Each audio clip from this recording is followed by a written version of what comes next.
shi za ku ji idan ya tashi faɗa saboda yarensa shine na ɗaya a duniya, shine a kan gaba, duk wani yare na duniya zai biyo bayansa ne. Za ku ji ya ce ku rubuta. Ba sai ka ce haushin kare? Ai larabci ne. Yawwa. Sannan misali kamar mutanen China, kun san su ko bangaren yaren su in ba da barbara ba da barbara. Sai da ka ga masoko. Saboda shi Jet Li din na aguna yayi karatu.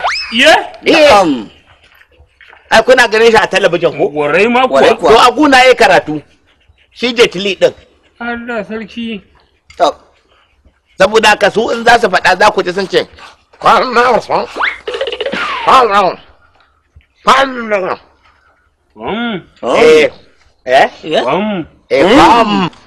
Allah ya ma wani irin kai. Profesa, ya sunan kwarto da turanci?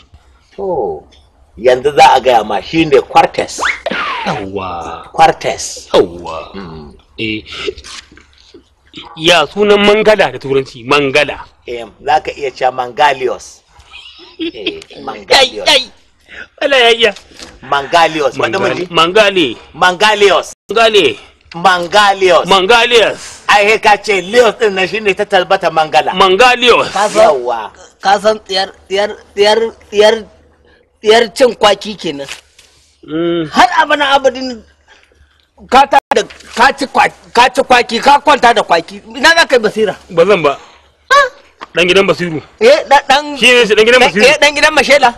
Anan za ku yi mana fada. An ya ga mu 20 zan gamar. Ba fada. A haddace wannan. To, an rike. Sannan kuma bayan wannan za mu zo mu muku na alphabet. To, idan na ce muku A, zan gaya muku A din nan me za ta fada. Idan na ce muku B, B din nan me za ta fada. Idan na ce muku C, ga abin da take nufi, ba zan zuba muku da yawa ba saboda kwakwalwarku ba za ta dauka ba.